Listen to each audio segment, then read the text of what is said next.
My name is Steve Hoelscher. I'm faculty curator of photography here at the Ransom Center and also a professor of American Studies and Geography in the College of Liberal Arts here at UT Austin. I'm absolutely delighted to welcome you here tonight to hear what I know will be a wonderful lecture about Ansel Adams. It's being presented by Dr.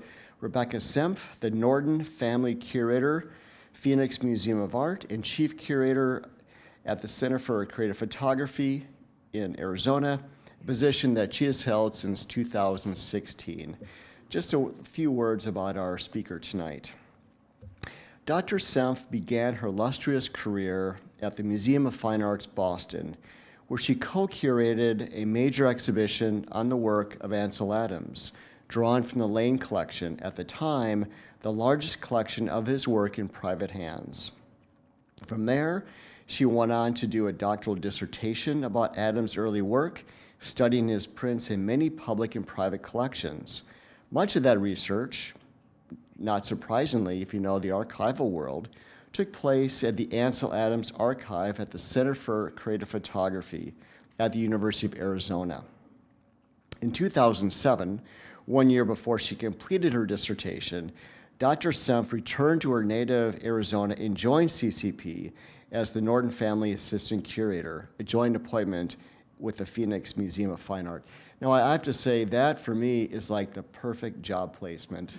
I can't imagine. You're writing your dissertation here before you even finish, that's where your job is, and it is a wonderful, amazing archive that we're all indebted to in the photo world. Since then, she's become a prolific and highly accomplished photography curator, organizing attention-grabbing exhibitions and publishing widely. Her range is remarkable. She's created scores of monographic exhibitions, such as of Edward Wesson's Mexican work, Richard Avedon, of course Ansel Adams, and W. Eugene Smith's Life magazine photo essays. She's also collaborated with contemporary photographers like Mark Klett and Lynn O'Connor to exhibit their work.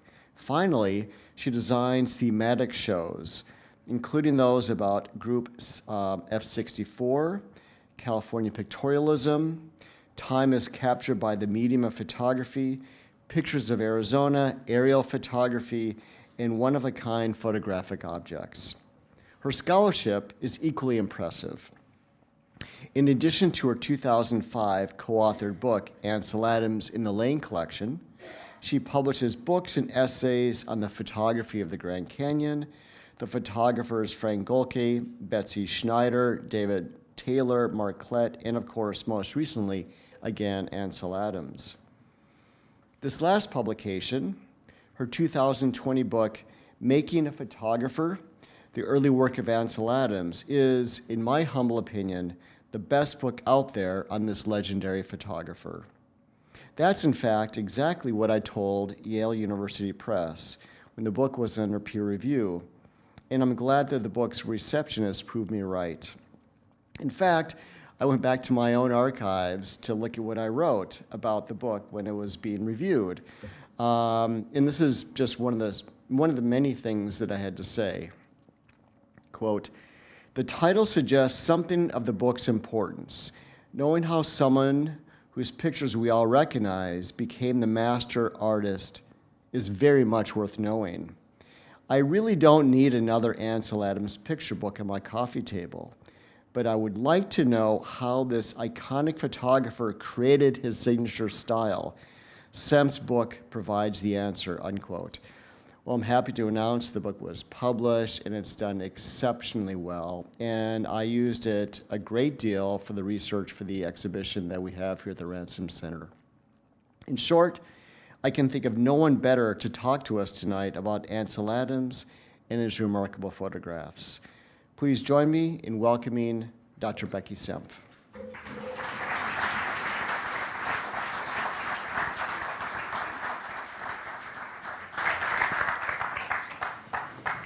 I don't know if you guys caught that, but that was a secret. I didn't know until just now that Steve Hoelscher was a peer reviewer of my book and recommended it for publication. I have suspected that was the case, but that was the first time I knew that, so that's fun to learn. All right, I'm delighted to be here with you all tonight to talk about Ansel Adams. And I want to start by thanking Steve Hoelscher for inviting me. It's always nice to be in Austin, and I've used the opportunity of being here to spend time in the Ransom Center's gorgeous reading room looking at the archive of Anne Noggle, so that has been a real treat. And then I also want to thank the folks at the Harry Ransom Center who couldn't have been more welcoming and supportive and generous. So Erica, Cheryl, and all the reading room staff have just been fabulous. So let's get going. So tonight I'm going to talk about the basic argument from my book, which we're seeing the cover of here, called Making a Photographer, the Early Work of Ansel Adams. I'm going to draw on several chapters, and we'll end with a short reading, and then would be very happy to answer questions. So the basic question that my book answers is, how does Ansel Adams go from making pictures like the one on the left, which is from around 1920, to making pictures like the one on the right that was made in 1958 in New Mexico? And so in the picture on the right, we see many of the characteristics that are typical of Ansel Adams's mature style. But that picture on the left is so radically different. And actually, I've suggested it with the slide on the screen, but they're also quite different in size. The picture on the left is just 2 by 3 inches, so teeny tiny little thing, whereas the Aspen's picture ranges in size, but is anywhere from an 11 by 14 to a big mural size print, 40 by 50. And so I was wondering, how does he go from making this low contrast, intimate picture where the content of the picture fills the picture frame. It has a kind of intimacy and immediacy, and it's a picture of trees, the same as the picture on the right, but they're so very different in mood and tone and emotion and look even. And how does that progress happen? So one of the first things that I realized the book needed to do was to explain Ansel Adams's signature style. I was very surprised to realize that nobody had ever done that. I'm sure every one of us in this room knows an Ansel Adams when we see one and can recognize one from across the room. But what is it that makes an Ansel Adams an Ansel Adams? So that was one of the first things that I had to define. And all of Ansel Adams's pictures are designed to persuade viewers of the power of the wilderness. And to achieve that, he used 4 basic stylistic elements. One is a panoramic sweep of landscape. Another is an omniscient viewpoint, so meaning a God's eye view of the scene, which persuades us that we're seeing the scene from the very best spot where that picture could possibly be made. He uses light and weather effects to create a sense of drama and to heighten the sense of awe in the picture. And then, how many of you out there are photographers? Can I get a show of hands? Oh, like 2/3 of you. So when I say the last characteristic is a use of a kind of zone system printing, I imagine many of you know what I'm talking about. So it's this range of gray tones from black to white, and a kind of even distribution across those 10 zones. So that's what we see in this Tetons and Snake River picture. And it's not to say that all of Adams's mature or signature works have all of those characteristics, but those are the characteristics that we primarily associate with Adams's most famous works. So the book starts with Ansel Adams going to Yosemite for the first time as a 14-year-old boy in 1916, and this picture is from around that time. He's holding his box Brownie camera in his hands, and again, those of you who are photography aficionados know that a box Brownie camera is not a particularly technically nuanced camera. It's basically a box and with a winder and a shutter. But that was what Adams started with when he first went to Yosemite. And he produced pictures like these. And I talk about these in the book as a starting place. It gives us a sense of where he begins as a photographer, and quite frankly, it's at a very rudimentary level. He's making pictures with this box brownie camera. He's experimenting, and we do see that in pages like this from his childhood album, in which he assembled those early 1916 pictures.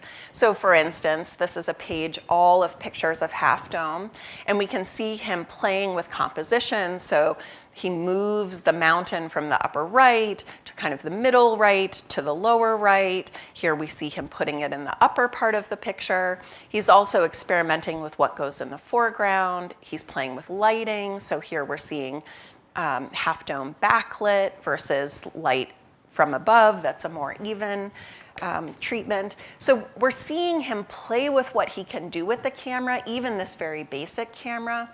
But these are the equivalent of drugstore prints. He just took them to the photo finishing place in Yosemite and got back the prints.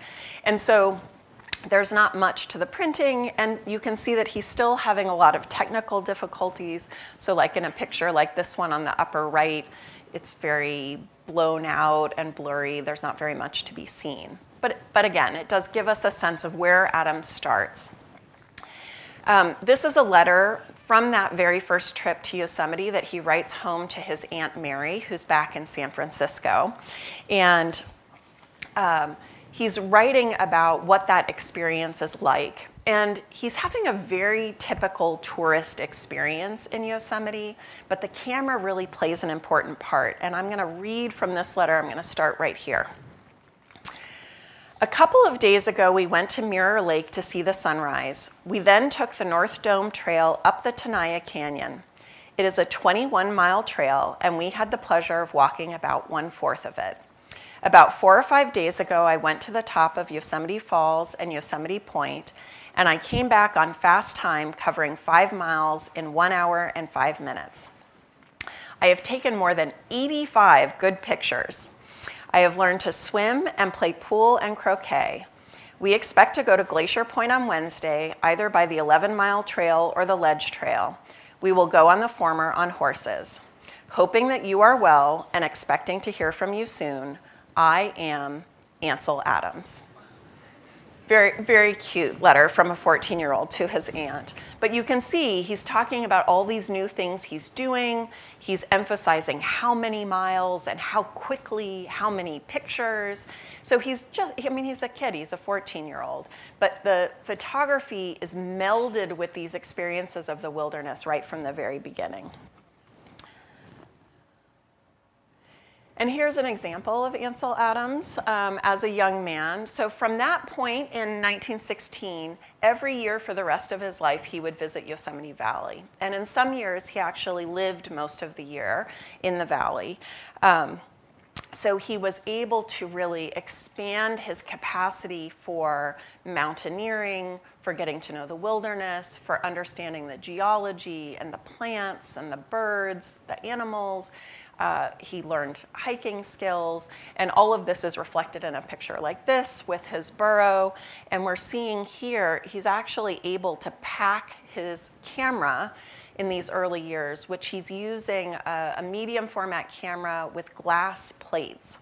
So it would have been truly nearly impossible for him to have packed all of that in. So he's using the mule to make it possible to have this kind of advanced camera equipment.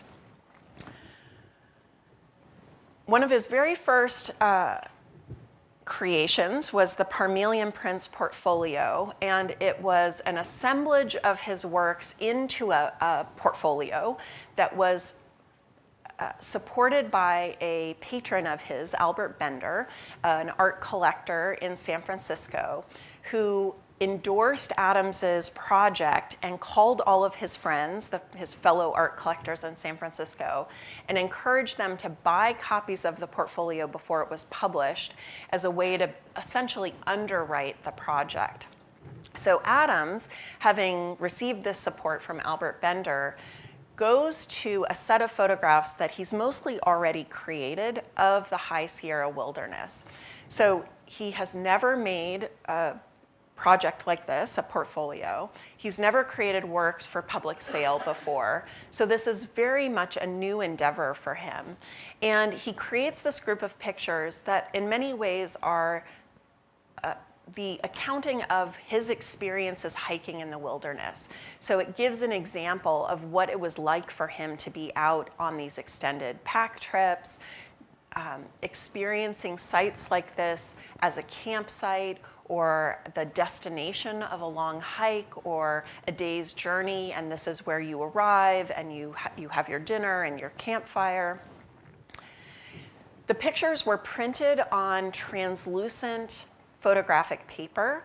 These are gelatin silver prints, but they're on an uncoated paper. So as you can see here, this illustration is designed to help you understand just how translucent that paper is. By putting the colophon underneath, you can see here, as we look at this edge, that you can see the darker off-white paper right through this transparent sheet of photographic paper. And what that allowed was that as someone who owned this portfolio was reviewing the pictures, they'd be opening each paper folder, viewing the print, maybe lifting it up out of its folder, and that would allow light to pass from the back through the image. And just like a slide, if you think about holding a slide and looking at it just in your hand, and then when you lift it up to the light and the light comes through, the image totally changes. And so Adams intentionally selected this translucent paper that had this shifting potential, that as people handled the works, they would see the images differently. And when you see them flat, they look much more graphic, much more modernist, much more about an arrangement of shapes on the surface of the paper, whereas once you lift it, it gets much more three-dimensional, and the dark areas of the print take on more detail as those shadows are lit up, and you get something that looks much more conventional, much more pictorial in orientation, and less modernist and graphic. But what was amazing for Adams is that by choosing this paper, he didn't have to choose. He actually got both of those effects from each of the images by choosing this particular paper. The portfolio includes 18 different photographs, and they include a number of different sites that he visited both in Yosemite National Parks, high country, a very small number that were made right in the valley. Mostly they were made on the rim or out in the landscape beyond the rim. And then another grouping of them is from Kings Canyon, which is now a second national park that is south of Yosemite National Park. And there are two pictures in the portfolio of Marion Lake. This is one of them, and this is another. And I want to read to you a little bit about Marion Lake. It was a particularly important place for Adams, but an even more important place for Joseph and LeConte. And LeConte was someone that Ansel Adams spent time with and went hiking with in the high country. Joseph LeConte and his two children, Joseph and Helen. And one of the great things in doing my research for the book is Joseph LeConte kept a journal on these camping trips. So there were day-by-day reports of what happened on the camping trip so that I could really follow along and learn what these camping trips were like. You know, what were they eating? What were they doing each day? How many miles were they covering? It's really interesting. They actually encountered lots of other hikers, even though they were in the high country and outside of, in this case, Kings Canyon, but even in Yosemite.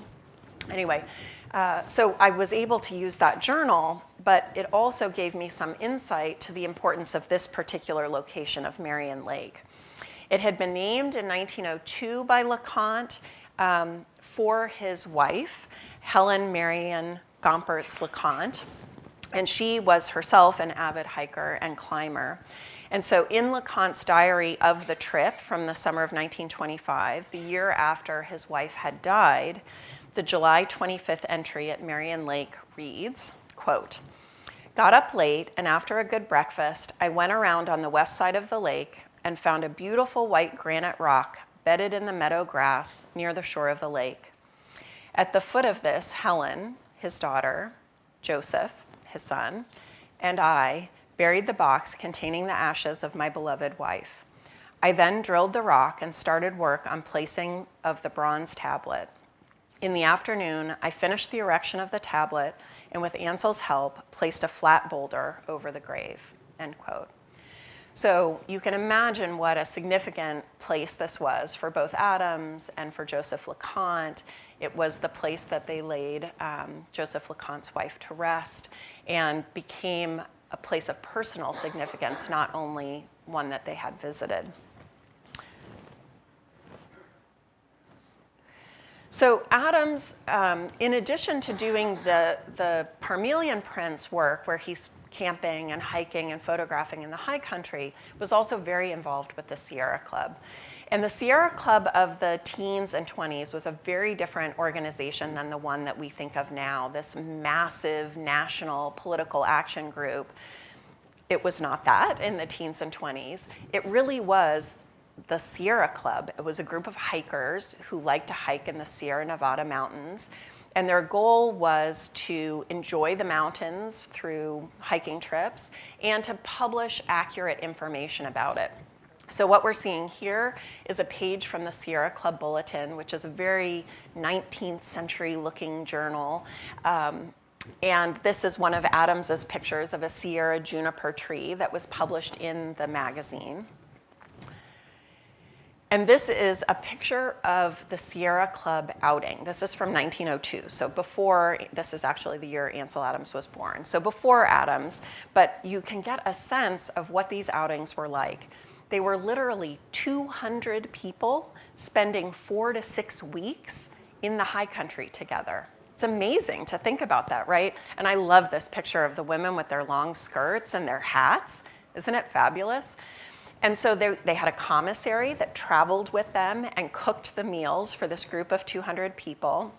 It was a time when there was still a lot of firewood, ample firewood in the high country.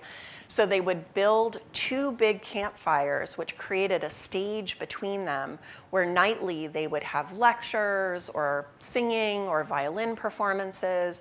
There was a songbook each year, so they would sing folk songs together. And it was really a very important social experience for Ansel Adams, not just one of the wilderness, but of being in community with this group of people who were very like-minded, who loved the same things he loved, and who supported the kind of adventures that he was interested in. So here's a picture of the commissary. They literally took these big ovens with them on mules through these steep trails out to the various campsites. And here's Ansel Adams describing the importance of the campfire. As the cool wings of night fold on the mountains, the campfire eats ravenously into the dark, and you come with the others to sit on a log or rock or stretch out on the earth and give happy attention to the affairs of the clan. So you can get a sense of how important that community was to Adams. In addition to songs and violin playing, there were also these theatricals that groups of members of the Sierra Club would put on for the other members. And so Adams was very involved. This is Adams here. Total goofball, right? He's got this wooden lyre, and he's wearing a toga kind of situation. This is from the summer outing of 1931, and that year Adams actually wrote the theatrical. It was a mock Greek tragedy called Exhaustos. You got to listen for all the puns. It's very punny. In which King Dihydros spars with his archenemy Rycrispos of Pucha, while the traitorous Princess Clymenextra aids her father's nemesis. So during the first act, the narrator, who was played by Ansel Adams himself, and he was christened the spirit of the itinerary, proclaims, quote, From 4 in the morning till 10 every night, the life of Dihydros is devoid of delight. Crispos is threatening, the queen gives abuse, his daughter's a traitor, his son's of no use. Oh, hard is the life of Dihydros the mighty. Among other things, he's forgotten his nighty. Adams was a real ham and a real silly. But, again, it just gives you a sense of the culture of the Sierra Club in these early days.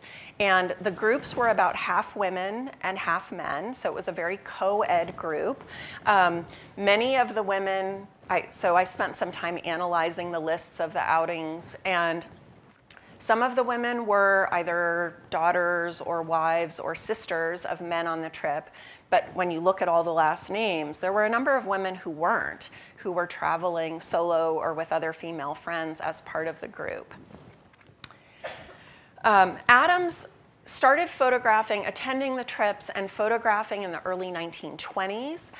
There is a Sierra Club portfolio in Stephen Hoelscher's excellent exhibition, so you get to see a sampling of pictures that were made on one of these Sierra Club trips. In my book, I actually write about his 1928 pictures because that was the first year that he was the official photographer of the Sierra Club outing, and that particular year it was in the Canadian Rockies. So most years the trips were in the High Sierra. Sometimes they were in Kings Canyon, but this one year they did this big trip to the Canadian Rockies. And so the picture on the right-hand side is one that Ansel Adams made during that trip as official photographer. And what we're seeing is the reproduction of it from the Sierra Club Bulletin. So each February's bulletin would include an account of the previous summer's trips, sometimes even multiple accounts. So different members of the Sierra Club would write their own accounts of the trip or feature a particular part of the trip, and then it would be illustrated with photographs by the members. But once Adams became the official photographer of the trip, most of the pictures that went into the bulletin were by Ansel Adams. And then he also would sell those pictures to trip members. So he would create an album and number all the pictures, and then you could order the pictures from him and he would make you prints. So I always thought it would be a fun thing to do to try and do a call of members of people in California to look in their photo albums and their closets and their shoe boxes and see if they have any of these early Ansel Adams pictures, because they don't look like the famous Ansel Adams pictures they know, but they might have Ansel Adams prints that they've never even realized are by the Ansel Adams. So that's the Sierra Club work that he did. So now I want to transition a little and talk about the work that he did for Yosemite Park and Curry Company. And so there's a chapter of my book that focuses on this. And this is commercial work that Ansel Adams did. So throughout his life, in order to make a living, Ansel Adams took jobs to photograph things where people would pay him for the photographs. And this included all kinds of different things. He made photographs for annual reports. He made portraits. He took pictures of people's architecture. Very often when people would renovate their home, they would hire someone to photograph it, and Ansel Adams made those kinds of pictures. But he also, while he was living and working in Yosemite, was hired by the Yosemite Park and Curry Company. And they were the largest concession in Yosemite National Park. And when you think of the concession, they're the ones who run all the lodging, they're the ones who run the commissary and the food offerings. They ran the Ahwahnee Hotel at this point in time. And then they also controlled things like rentals at the stable. If you wanted to go on a sleigh ride, you paid the Yosemite Park and Curry Company. And they were very interested in increasing tourism to the park, of course, because that meant they made more money. And if you think about it, if you have a hotel and in the summertime all of your rooms are full and you want to make more money, you can either build more hotel rooms so that you can have more tourists, or you want to figure out how to fill those hotel rooms during the parts of the season when they're empty. And so that was what Yosemite Park and Curry Company did. They were interested in promoting a winter season of tourism in Yosemite National Park.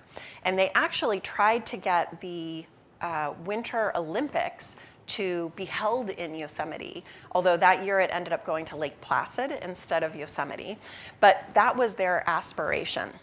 So what we're seeing here is an Ansel Adams picture of the skating rink that was, for a time, in Yosemite National Park, right on the floor of the valley. And so for a period of almost 8 years, Ansel Adams photographed and during that time was reporting to the marketing department of the Yosemite Park and Curry Company. And the fact that he's reporting to the marketing department is a key part of my argument.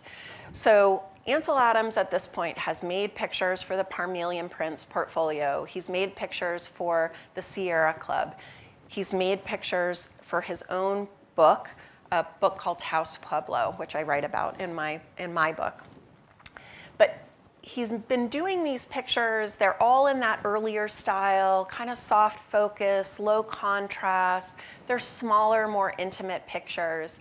And then he starts to work for the marketing department of Yosemite Park and Curry Company. And I spent a lot of time reading the correspondence back and forth and listening to the way they asked him to make pictures.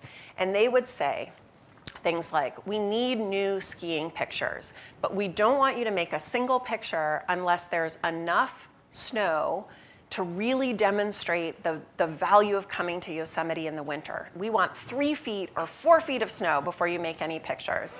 And they would counsel him and say, when you're making a marketing picture, it has to be so clear and so obvious what the message is that people are going to understand it just from seeing the picture. And this was a kind of thinking and a kind of training Adams had never had. He was self-taught as a photographer, and so this coaching about how to make a photograph, and a photograph that could persuade or convey a message, was very new for him.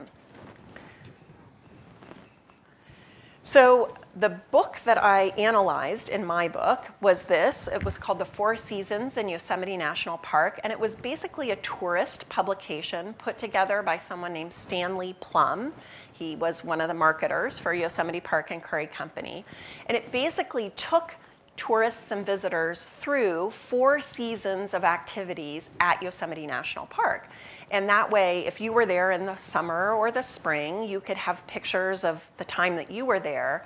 But of course, it had lots of winter pictures so that you could imagine coming back and spending the winter season in Yosemite as well. So here we see the golf course at Yosemite, which was part of what Yosemite Park and Curry Company offered.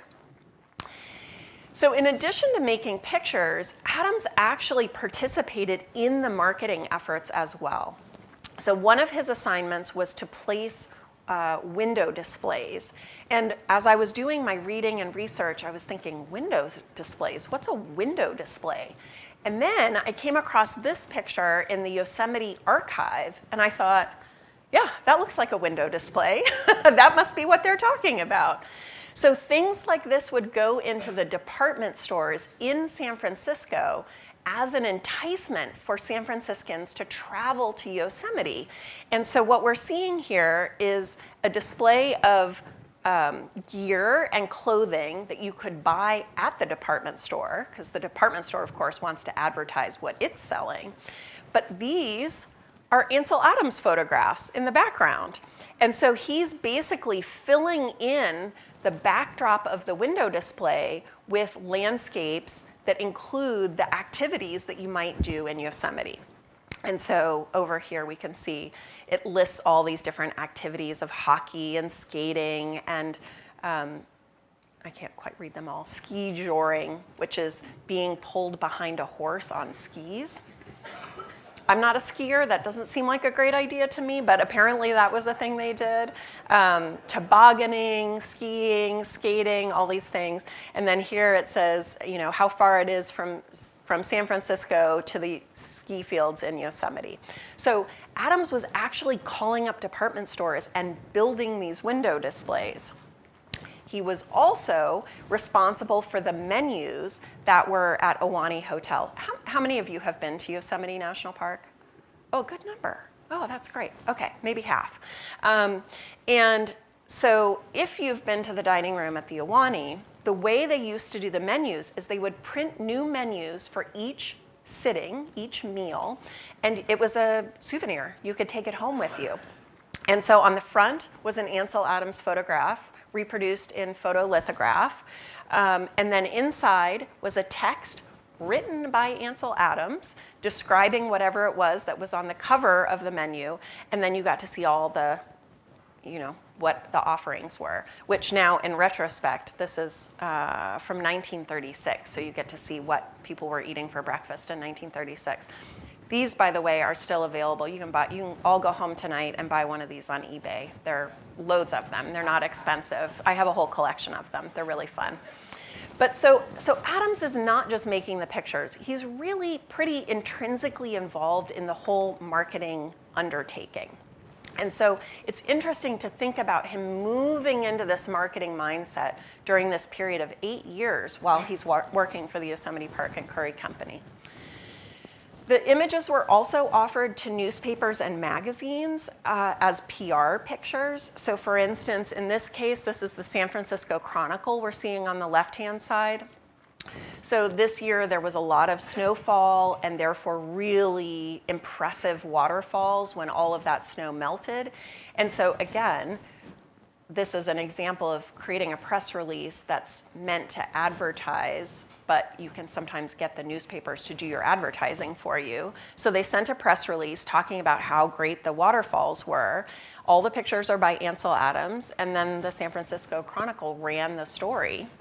So that was, another way that the pictures were used. And then I've paired these, so this picture here is also this picture here. In addition to using these pictures in PR or on the cover of the menus, Adams was also making postcards.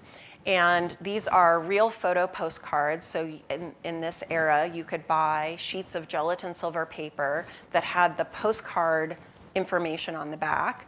And then you use that little piece of gelatin silver paper to make your own photograph, and then you could send it through the mail. And amateurs did this, but Adams bought all of this postcard paper to make postcards of Yosemite National Park as a way to promote the park. And these you can also find on eBay. What's interesting about these is the people selling them don't know that they're by Ansel Adams, because nowhere on there does it say Ansel Adams. On the back, it's just a generic postcard. But any one of the postcards you see online that have this inset are by Ansel Adams. And the way that I know that is that the originals that he re-photographed to make the postcard are in the Ansel Adams archive at the Center for Creative Photography where I work. So I have a collection of these too. And these are not expensive either. You can buy these for under $20 online. So I thought the postcards were so fun and so interesting as a way to market Yosemite Park that that's how we decided to do the cover of my book. So this is another one of these real photo postcards that I bought from eBay. And then we recreated it as an inset on the cover of the book as a way to signal a recognizable Yosemite picture, but one that's very different from a typical Ansel Adams, to kind of hint at the ways in which this book was looking at something different. Okay, so now we're getting towards the end of our story. Ansel Adams took all of this experience that he had, and then in 1941, he was invited by the federal government, the Department of Interior, to make photographic murals for a project they were doing to illustrate or to decorate the new Department of Interior building. So what we're looking at here is Harold Ickes. He was the Secretary of the Interior. This is his office. This is an Ansel Adams photographic folding screen, Japanese-style folding screen. Each one of these is an actual giant gelatin silver print adhered to plywood and then put together with hardware. He was using piano hinges to make these folding screens. And so Harold Ickes, who's living with this Ansel Adams screen in his office and is commissioning murals, mostly from painters, decided that it would be cool to have a giant mural photograph as part of the mural program in the Department of Interior building. So they reach out to Ansel Adams. These letters are great too. And they say, the secretary is interested to know whether or not you might consider making a photographic mural for the Department of Interior building. Ansel Adams writes back and he says, oh yes, this is a great idea, but we shouldn't stop at just one mural. Really what you want me to do is photograph all over the American West. I should photograph the national parks. I should photograph the Indian reservations. I should photograph the public works, all of which are under the purview of the Department of Interior. Adams really knew how to upsell, and he was successful. So he went on to contract as a federal government photographer and started to make photographs that they are now part of the National Archives, but the large murals weren't made at that time because, of course, in December of 1941, the United States entered World War II. And so that then redirected his project and meant that the murals weren't made. They were, however, made as inkjet prints and installed in the Department of Interior during the Obama administration, so just very recently. But I'm coming back to this picture because my argument is that having had these early experiences of trying to make photographs for sale, and then having this federal commission where he started to think about photographing these places important to him, but now with this knowledge about how to make a photograph that could be persuasive, that might change somebody's mind, that would tell them something, he united all of these experiences to make photographs like this one, that have the drama, that have the sweeping panorama, that use light and weather to create an operatic sense of excitement and change and motion and dynamic. And he used that style as he photographed for the Department of Interior. And so from 1941 on, we see more of these pictures that are signature Ansel Adams photographs, where we have these light and weather effects, where we have the omniscient point of view. So we're getting to see all the ways that Ansel Adams learned how to be Ansel Adams and came to this style that is the reason that we all love his work. Okay, so now I'm going to read a passage from my book, and when I'm done, I'm happy to answer questions. So I'm going to talk now about Moonrise. Oft told, the story of making Moonrise is one of photographic legend. The creation of the Moonrise negative happened on a trip when Adams was accompanied by his son Michael and his friend Cedric Wright. And that's what we're seeing here. That's Ansel Adams all the way to the right, Cedric Wright sitting on the tailgate, and his son Michael Adams kneeling there. Michael turned 90 in 2023. And so here he is as a boy. They had been making photographs without much success in the Chama River Valley near Georgia O'Keeffe's Ghost Ranch in northern New Mexico. Driving back to Santa Fe, Adams hastily responded to what he saw before him. Quote, "In the east, the moon was rising over distant clouds and snow peaks, and in the west, the late afternoon sun glanced over a south-flowing cloud bank and blazed a brilliant white upon the crosses in the church cemetery. With the sun setting, he knew he had to act fast. Swerving his station wagon onto the side of the road, he commanded his son and Wright to help him set up his 8x10-inch view camera. Tripod, camera body, lens board, lens, dart cloth, loaded film holder, and light meter had to be pulled out and assembled before he could frame and focus the view, made all the more urgent by the rapid descent of the November sun. In the frantic hustle, the light meter could not be found. Evaluating the scene before him, Adams miraculously remembered the luminance of the full moon, 250 candles per square foot, and was able to approximate an exposure for the scene. He released the shutter and captured the clouds, moon, and mountains beyond the little town of Hernandez. Before he could make a second backup negative, the sun dipped below the horizon, and the opportunity was gone. With that single negative, Adams preserved a view that has become a photographic icon. The image, at its core, exhibits many of his mature stylistic elements. Adams filled the frame with a vast expanse of sky, the moon hovering above a bank of horizontally striated clouds and a long, low chain of mountains. He placed the chapel and cross-filled graveyard of Hernandez in the middle ground, bounded by a shrub-filled plain. The picture features a panoramic sweep of landscape and compellingly asserts that this perspective, with its precise arrangement of human edifice within a monumental and impressive environment, is the critical viewpoint for observing the scene.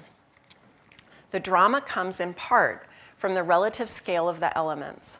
The endless quality of the sky reminds viewers of how small and seemingly insignificant we are. All of these visual qualities serve to inspire in the viewer a sense of awe in the face of a spectacular and unique visual experience, an appreciation for the natural scene, and a feeling of amazement. Unlike the mountain pictures of the late 1920s and 1930s found in his Parmelian prints portfolio or his Sierra Club album, Moonrise clearly conveys Adams's intensity of experience, his message about the transcendental possibilities for people when they are immersed in nature, and his deep appreciation for the American landscape. The proof print, seen here on the right, is a straight or unaltered printing from the negative with no darkroom work, such as dodging or burning, that allows the manipulation of exposure to select areas of a print. As such, it affords a view of Hernandez that is much closer to the one Adams originally observed, albeit in black and white. From this view of the landscape, he envisioned, or to use his parlance, visualized, the finished artwork of Moonrise, Hernandez, New Mexico. Moonrise existed only in his imagination.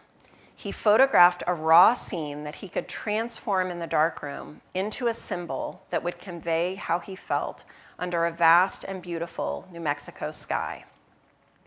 By altering the relationship of the sky and the graveyard of the Hernandez Chapel to create a dark expanse over a shimmering village burial ground, Adams created from the raw material of the landscape an emotionally engaging image, one that borders on magic or mysticism. On that November day, Adams drew on more than 2 decades of wilderness exploration and photographic experience to create what would become his masterpiece. Deep and repeated contemplation had etched in him the value and meaning of immersing oneself in nature. Equally ingrained were lessons about making photographs that effectively convey an essential idea. Adams's early years had readied him for the scene he discovered along the highway as the sun set over northern New Mexico. Thank you.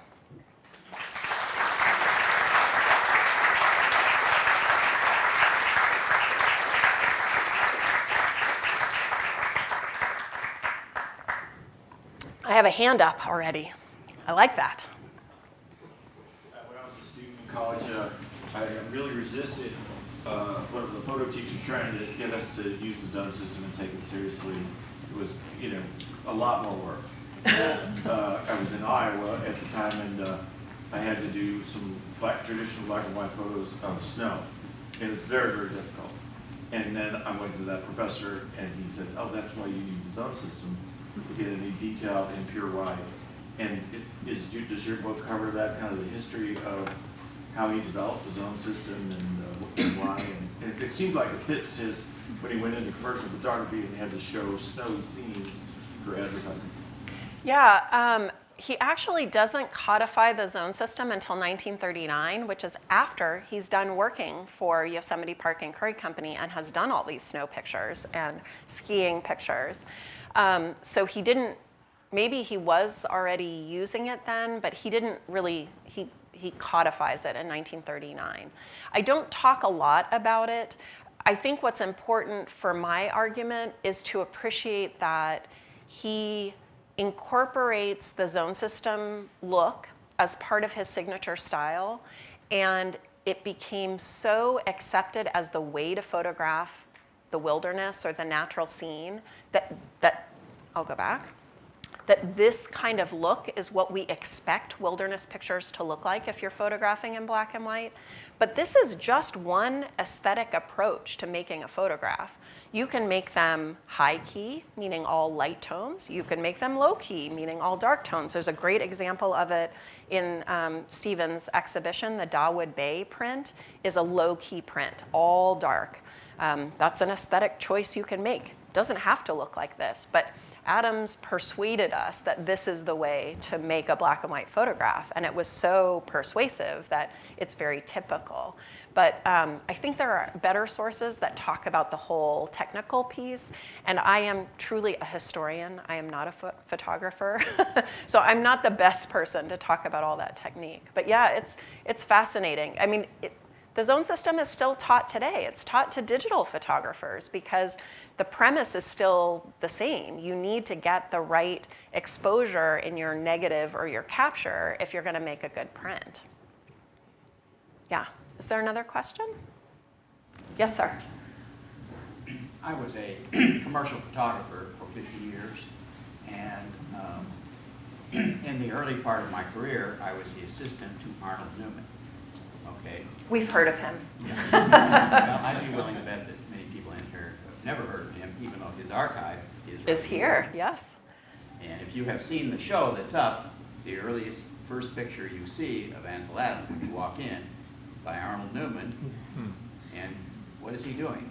He is in his darkroom outfit with his apron on. Yes, yeah. To me, that is the truest picture. We want to see him out in the landscape. The fact is, and even he said it, the negative is just the start. That's right, yeah. And he was even quoted as saying, I wished I had lived longer to see digital photography because I would have loved it. Mm-hmm.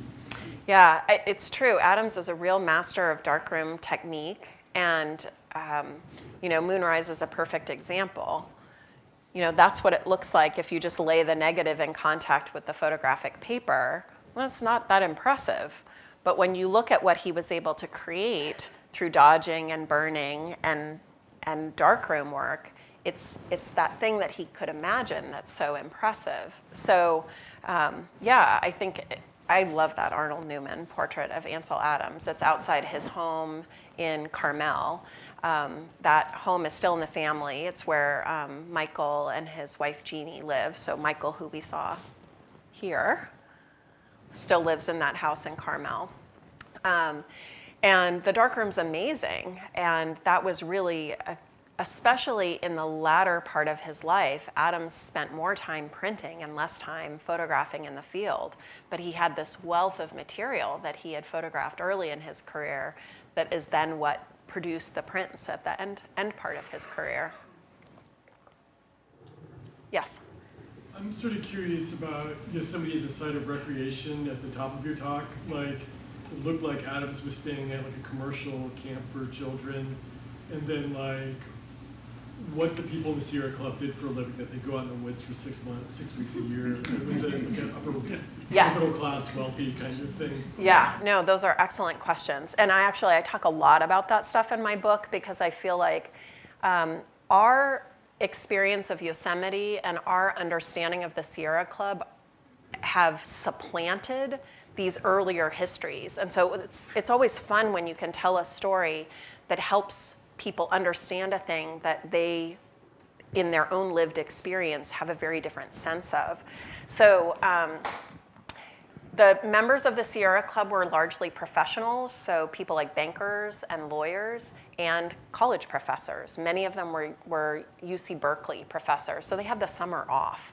And that's what gave them that latitude to be away for 6 weeks and hiking and camping. So yes, it was a kind of very narrow set of professionals who were participating in the Sierra Club. And I think to a lesser extent, the same is true for tourism in Yosemite Valley. You know, the people who could afford to travel all the way from, you know, the West Coast into Yosemite, once you were there, you didn't stay for 3 or 4 days the way people might now. You stayed for 2 weeks. You might stay for an entire month. and there were tent cabins, and there was a commissary. People bought food and made their own meals at their cabins so that you could afford to have this extended stay. And there was a social community there. So you called on other campers, like you would go to their place and you might have afternoon tea with them.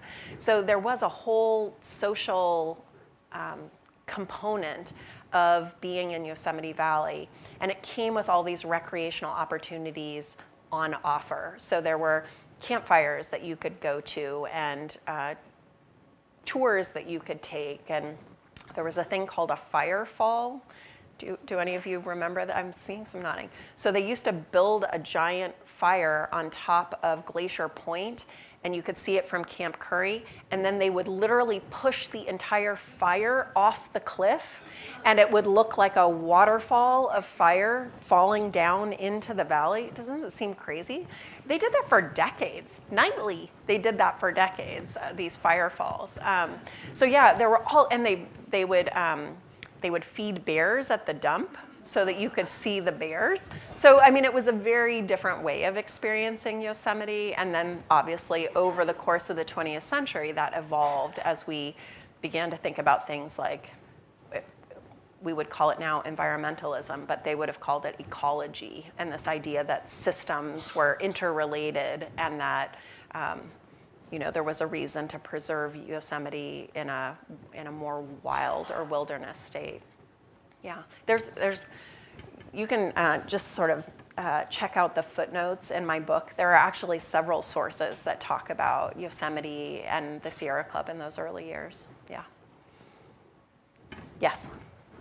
I like the way I saw the exhibit on another day prior with the lecture, and I began to notice his ability to literally change the hues.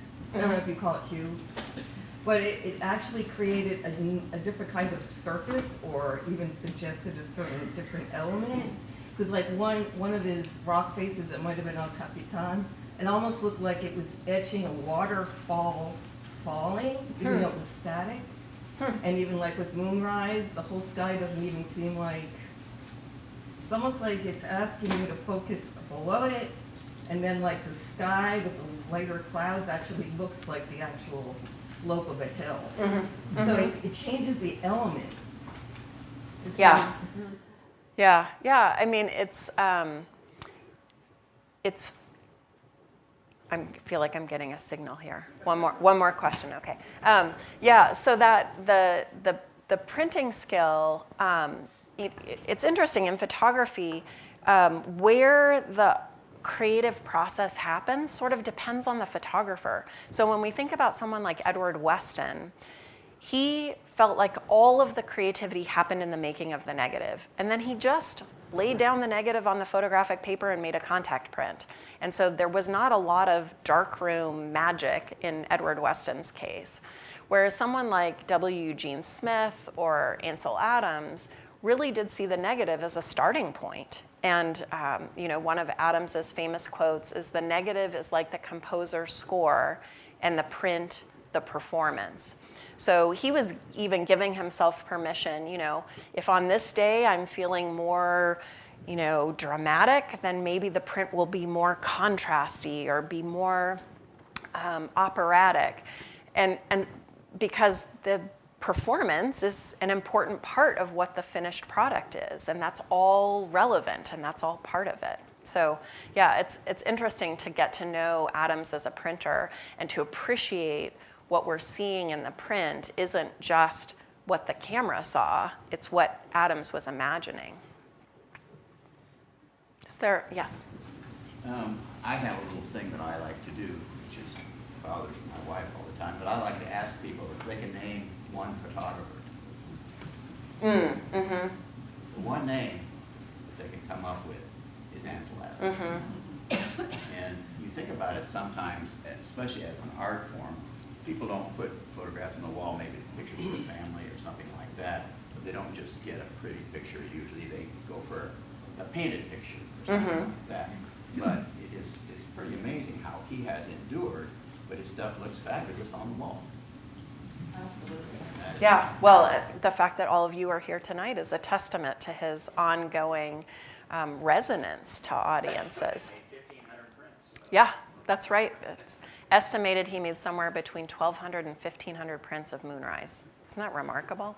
So I see there are a couple more hands, but I've been given firm instructions by my colleague here that that was the last question. But I'm happy to answer your questions individually. So I'm not going anywhere. Please come find me, and I'm happy to talk to you. And thank you all so much for coming tonight.